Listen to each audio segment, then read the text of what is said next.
All right, so welcome to today's live lab, you guys. Again, I apologize for the late start. Human error on my part. It happens occasionally. Um, so just a couple announcements and some we call it housekeeping when we go over some basic stuff that we've gone over before, but maybe we need reminders and things like that. Um, just a heads up, with how short our modules are now, our cutoff date on daily assignments is Sunday at 11:55. And I have really started to kind of crack down and close those out on Sunday at 11:55 because with the modules being so short, I have to go in weekly now and update your grades. So I can't continue to leave assignments open past the deadline and then be going back and changing grades constantly. I'd never get done with grades. So please at least have those daily assignments done by the deadline. If you need more time, all you have to do is get with me and I'll keep it open for you or reopen it for you or however we need to work that out. So that being that. Number two, some of the assessments lately have been glitchy for some of y'all. That's right, Miss Marcia. I was on an impromptu Zoom with someone this morning because she was trying to she could get into Cengage, but when she went to start the assessment for today, it didn't work. And I think it has something to do with her using a Chromebook. There's something on a Chromebook that is not really compatible with Cengage. But what I'm confused about is she was able to do the chapter 4 assignments. So I'm trying to figure out what went wrong there for her. So if y'all are having similar issues, please let me know. And I have a also, Chromebook, and it let me do it today, like both of them. I it have a went fine Chromebook. for you. Yes, ma'am. Okay, because I even got in Zoom with her and went through her settings and different stuff. We deleted all the history and the cookies and all that, and we could not get it to work for her. So I'm gonna have to reach out to either IT with Unitech or IT with Cengage. I'm not sure yet how we're gonna have to go with that. It might just be a her thing that we're having an issue with. I have no idea. But she did the right thing in letting me know that she was having issues right away. So y'all just remember to do that as well if y'all run into issues like that. And also, there have been some of y'all that have been completing stuff in Cengage, and for whatever reason, those scores are not transferring over into Moodle. Don't freak out about that. I know that that's happening to some of y'all, and I do go in, and because I grade on completion, at the end of the module, I look at what you've done and I base your grade off of that. I don't take those individual scores. So as long as they're showing completed in Cengage, you're going to get your credit in Moodle for it when I put it in manually. And also, I have had, I think just one of y'all that have had this problem, but just in case anybody else does, I want to bring it up. She completed all her stuff in Moodle or in Cengage, but it wasn't showing as completed on my side in Cengage for some reason. I don't know why. So she sent me screenshots where it said she had completed it on her side, and that's all I need. That's good enough. So if I text you about missing labs and you know you've done them, just shoot me the screenshots and I'll be like, okay, and I'll go in and put it in manually. Um, I'm not sure what's up with that. They're supposed to just transfer over automatically every 24 hours. And I think sometimes they just don't. Sometimes the batches get mixed up or whatever. All right. So that was our Cengage stuff that we wanted to address first. Second thing, I have a lot of y'all graduating. I have one that graduated. Yeah, that's right, Layla. You're what, on the 8th? Yeah, the 8th of October coming up. Girl, get it.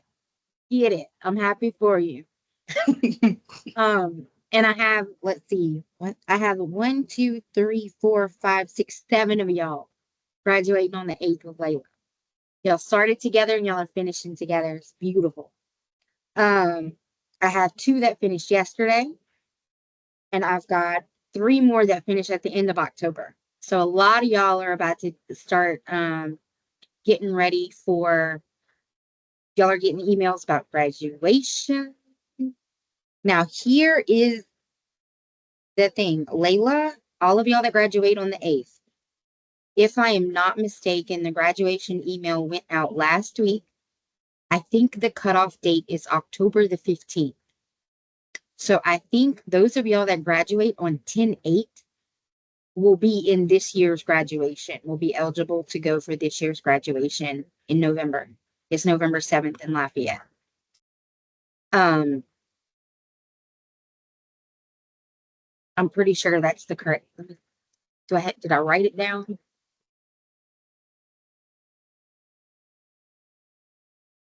October 15th is the cutoff for graduation.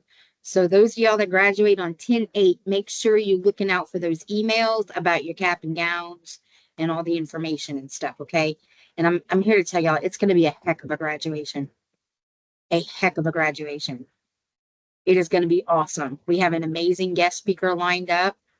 A somewhat local celebrity. We are graduating not only the online campus, but some Lafayette campus programs as well that same day. And it's going to be a huge celebration. Unitech's graduations are something, they're an amazing experience if you guys can make it to it, and get your families to go and support you. And we're all about it. We're all about it. I will be there with bells on because I'm only an hour away from Lafayette. So I go to graduation every time, every year. Now, my folks that are graduating after October 15th, unfortunately, you guys will be in next year's graduation, the 2026 graduation, which may not be until October or November of next year. And I'm sorry about that. And unfortunately, there is literally nothing that I can do to change that.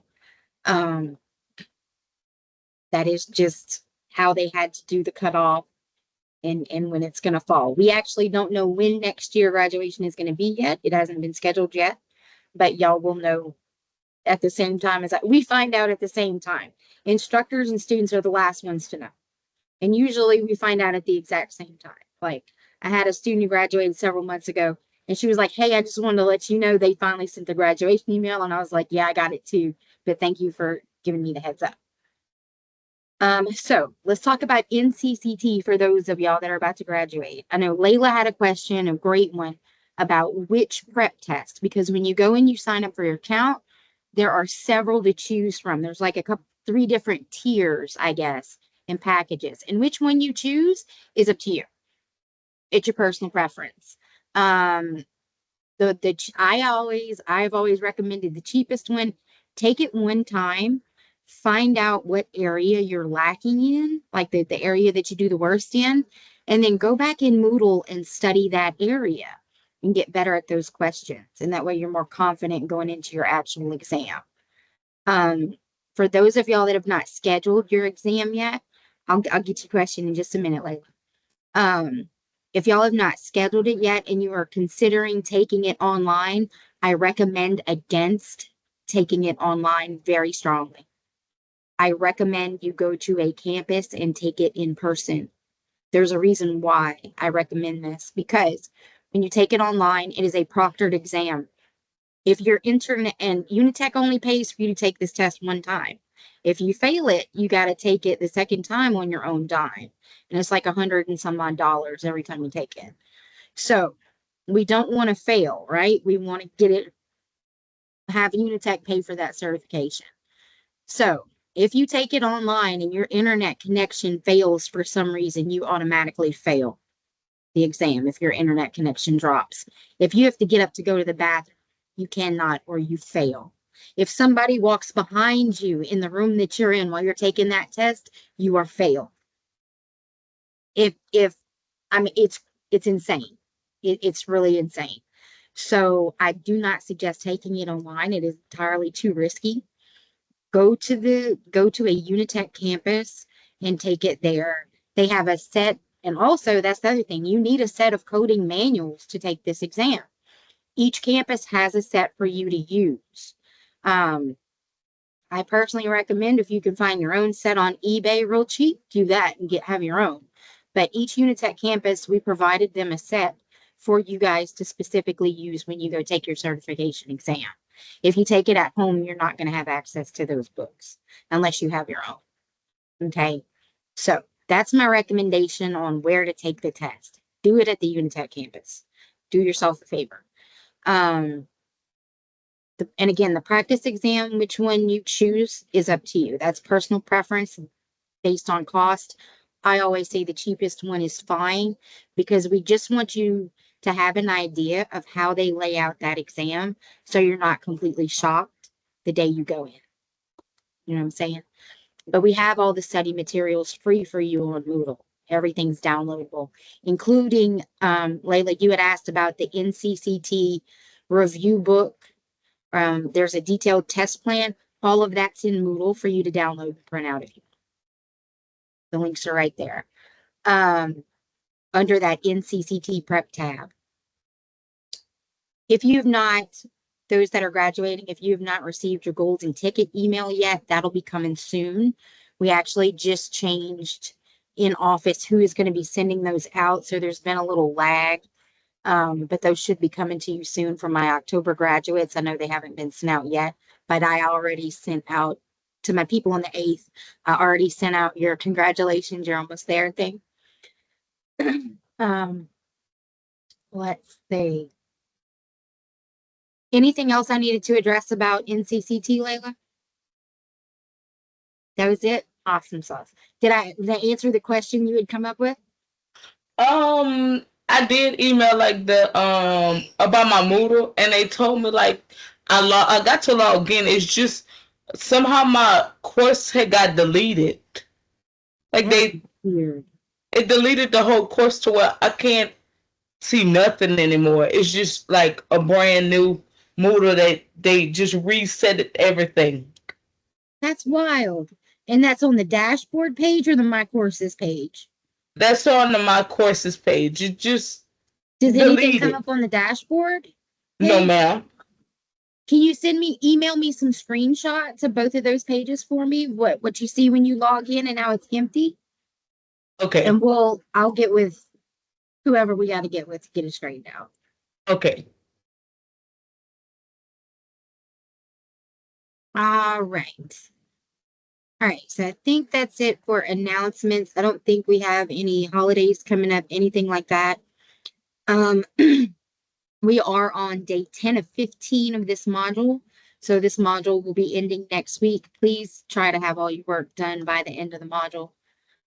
So we're not having to submit grade corrections and stuff like that. And just remember, guys, that think of your deadlines in your course with your assignments like deadlines at work. If your boss says you got to do X, Y, and Z by such and such a date, and you don't get X, Y, and Z done by such and such a date, it doesn't look good. So we want to be on top of things. Stay on top of things. All right. So today, what we are going to go over real quick, we are going to do a short lesson on HIPAA because that's what we're covering in Cengage and in the chapters right now. We've been doing submissions of 1500s, and y'all are looking at next week is going to be y'all are going to take a closer look into Medicare.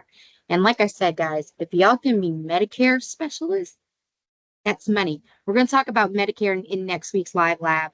This week, we're going to talk about HIPAA. Because y'all been doing the laws and regulations and things like that. And the biggest one for us as medical billers and people who work with medical information is HIPAA. It is vital. So I'm going to share my screen right quick.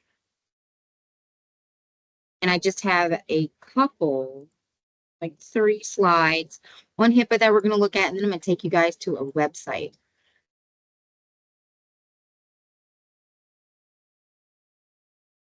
And show you some more information. All right, let's see. HIPAA, Health Insurance Portability and Accountability Act. And you guys have heard me talk about HIPAA in the past because it is one of the things that is stressed to us the most in our workplace.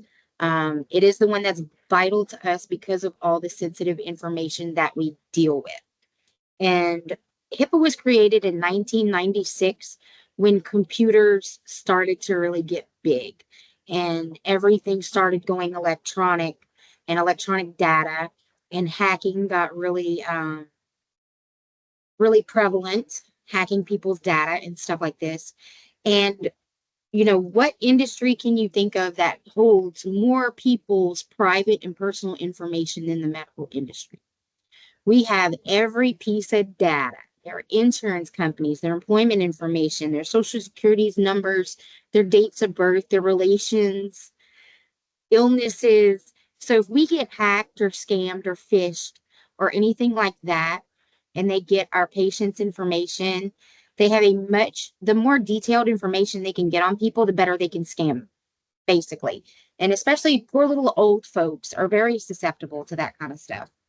There's this really cool YouTube channel called Scam Baiters that go after these people that do that kind of stuff. But for the medical industry, HIPAA was created to protect that data. Okay. It was developed by the Department of Health and Human Services, HHS, and the goal was to simplify the electronic exchange of information. So basically, the way we send that personal information back and forth between clinics and billing companies and insurance companies and offices and things like that. All health plans, claims clearinghouses, healthcare facilities needed to be consistent with their electronic exchange of information. In other words, they wanted everybody to have the same level of security. And HIPAA is their way of holding these companies and medical facilities and doctors accountable for securing that information and holding it secure for their patients. Okay. All right. So protected health information, or PHI, that's a big acronym. PHI, Protected Health Information, is individually identifiable health information stored or transmitted by covered entities or business associates, includes verbal, paper, and electronic information. So, one of the biggest no-nos in and it's hard to do, and I'll tell you why it's hard to do. One of the biggest no-nos about working in our industry is sharing the things that we see, especially like if you work in an ER or with ambulance, any of the emergency type situations, you see some wild stuff. You read some wild situations. There's some crazy stuff that happens out there. And every now and then, depending on where you live and where you work, you may come across somebody's file that you know. That has happened to me. Somebody I knew, I was one day coding I was doing coding for a trauma surgeon in an ER department. And a friend of a friend of a friend happened to show up in the emergency room with a needle broke off in her arm. And I was like, OMG, I know that person. I know her people. We're Facebook friends. You can't say nothing that you know about that person's situation, not even to that person.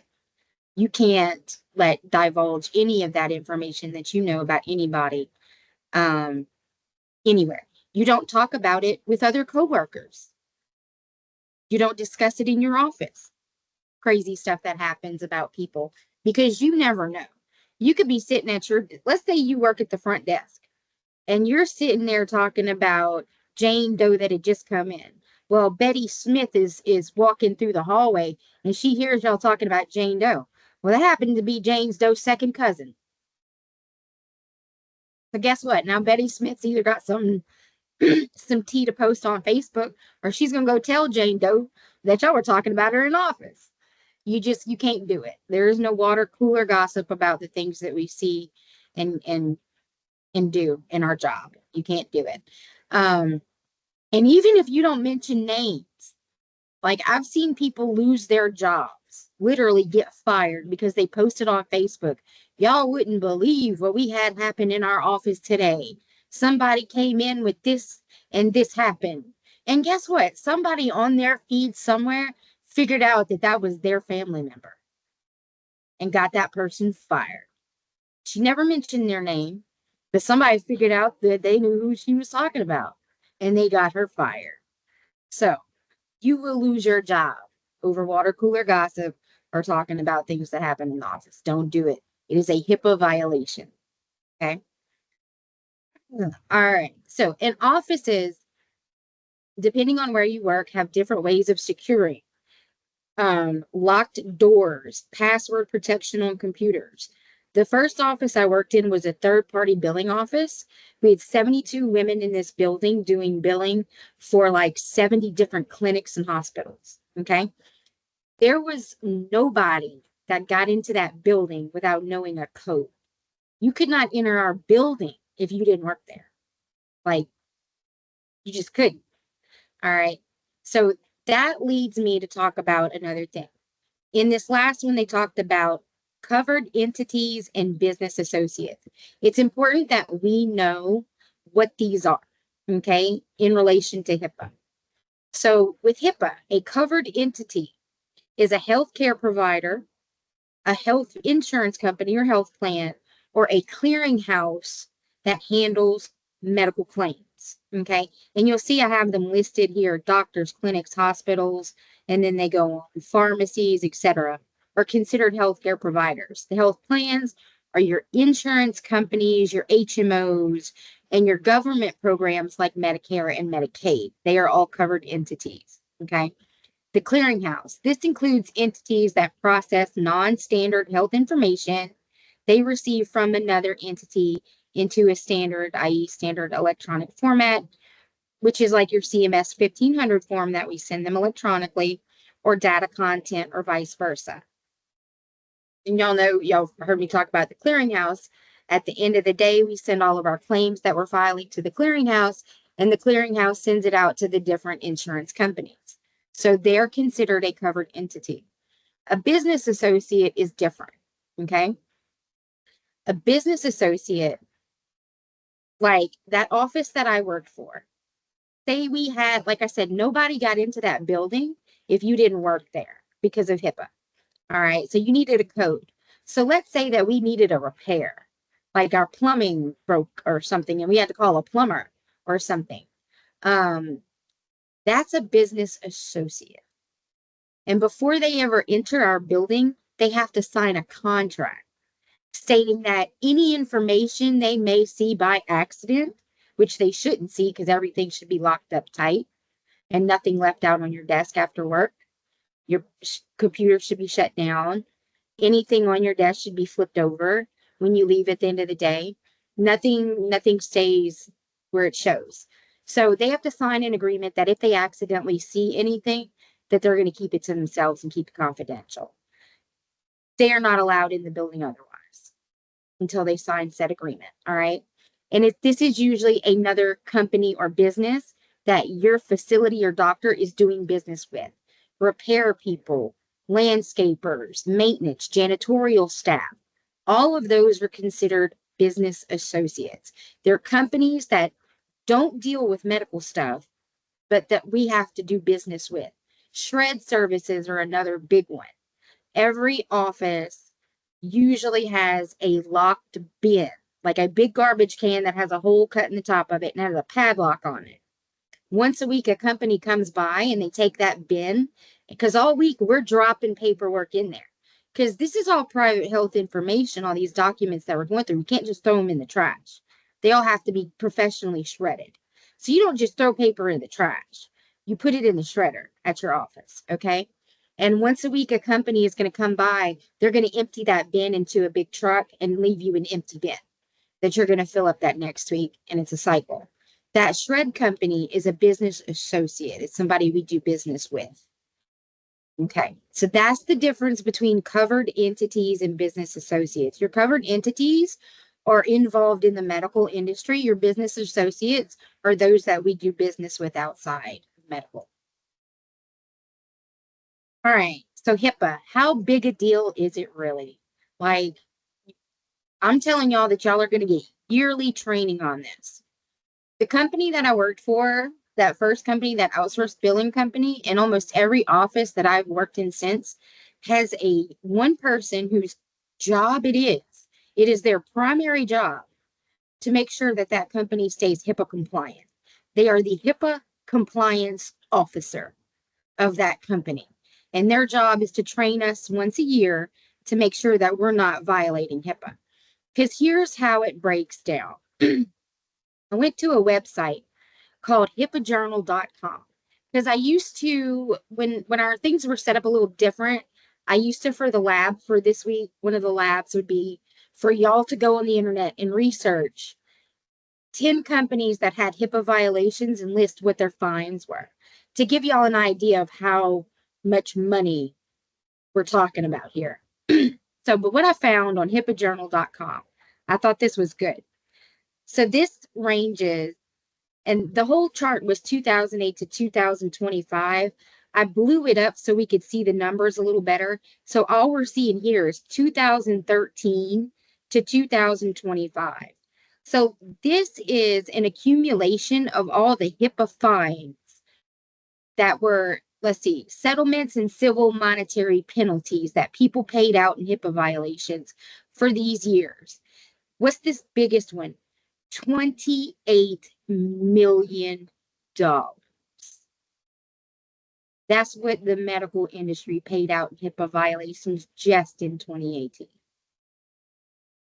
I asked AI, and y'all have heard me talk about how AI is not up to date. It's it doesn't have all the most up to date information. The biggest violation that AI could come up with on record was 16 million. One company, one violation, $16 million. That'll bankrupt your doctor. That'll put your company out of business. You lose your job, your doctor's out of business, their facility is shut down. Everybody you work with loses their job. If you work for a small enough company and they get hit with a big enough violation, it will shut them down. It will shut down a company. All right. So just look at these amounts. 3 million, 7 million, 6, 23 million, 19 million, 28 million. Ridiculous. And like I said, the biggest one I could find for one company was 16 million. And that was several years ago. I think now on this website, and this is our last slide. I'm going to hop over to that website to kind of show y'all. I want to show y'all, I think that they have in the last couple of years set limits, like dollar limits on what the violations are per violation. Like, and it's so much, like when they say there's a breach, what they're talking about is a breach of how many patients, and they charge a dollar amount per patient whose information got out. That one that was $16 million, 79 million people's information. 79 million people. Their private information was hacked. And it cost that company $16 million. So let's see. I'm going to share this real quick. Oh, no, wrong one. Share this one. All right. So this is that same website, HIPAAjournal.com. And this is the HIPAA violation fines page. And I'm just going to scroll down a little bit. All right. And see, they have different penalties of tier. Tier 1 is purely accidental. It was an accident. I faxed the wrong thing to the wrong place, to the wrong phone number, something like that. And you see they have minimum penalties, maximum penalties, annual penalty limit. Like I said, these limits have just been set in the last few years. But if you scroll down, this is where I got that chart that I just showed y'all on that slide. But if you look here, 2025 HIPAA violations, fines, and settlements, and it gives you the company names and how much they had to pay out. So let's take a look right quick. And there was one that I knew, a company that I was like, oh, I think it was last year though. Let's see. Deer Oaks Behavioral Health Solutions, Baycare Health Systems, Vision Upright MRI, Comprehensive Neurology, where's the ball? Northeast Radiology. Blah, blah, blah. This one, Warby Parker. Y'all recognize that name? Warby Parker, the online eyeglass people? Breached. Yes. $1.5 million. Civil monetary penalty. And they give you how they violated. Violation of the HIPAA security rule, risk analysis, risk management, and monitoring activity in information systems containing ePHI, which means they didn't have control of their online information. It wasn't secure enough, and the OCR found out about it. 1.5 million for their breach. So, let's see, 2024, Children's Hospital of Colorado, Plastic Surgery Associates of South Dakota. It can happen to the smallest of companies and the biggest of companies. I see, there was one, it was 4.7 million. That hurts. But like I said, y'all, it is a big deal because it can shut down a company. It can bankrupt a company. It can definitely cost a job. It can cost many jobs. And that is why we get annual training and reminders of how important it is. So here's the thing. In our job, a lot of the times we answer phones, billing questions. And in order to not break HIPAA, that's why we have to verify who we're on the phone with. Date of birth, address, whatever information we can get to verify that we are talking to who we're supposed to be talking to. All right. And if somebody calls you and requests information, not without a release signed by the patient.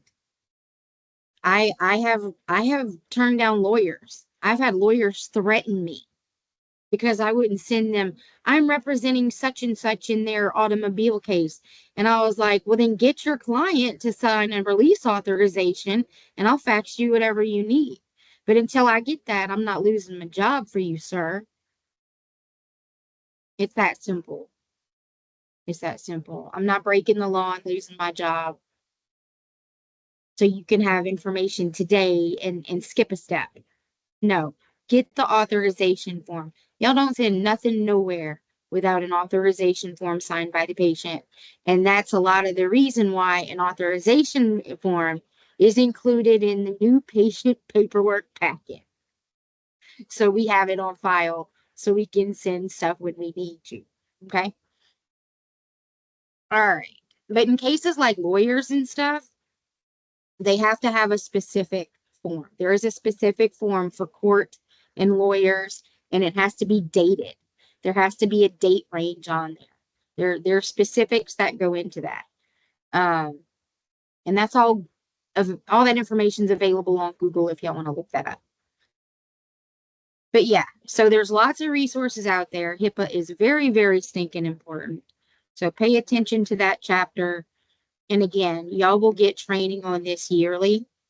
Y'all will hear it y'all hear it all the time. You'll get so tired of hearing HIPAA and HIPAA compliance and security, but we have to, what if that was our information getting breached? I personally have not done business with Warby Parker, but I have bought glasses online. I do other stuff online. I get my pharmacy scripts filled through Walmart's pharmacy app. What Walmart could have a breach? Their pharmacy could have a breach and they could have a HIPAA violation one day. You never know. You never know. So yeah, so that's the breakdown of HIPAA and why it's important. And like I said, next week, we're going to go into detail about some Medicare stuff. I've got some great resources for y'all that are going to look really good on a resume. Really good to get a little bit of extra Medicare speciality for free. Totally free. Totally free. So definitely tune in next week. If you can't tune in and join us, definitely watch the video. And as always, thank y'all so much for your time. And again, I apologize for sitting for 10 minutes in a different meeting. But thank y'all for meeting me with grace today. I appreciate y'all. Y'all have a great afternoon. You Bye. too. Bye, Layla. Bye-bye.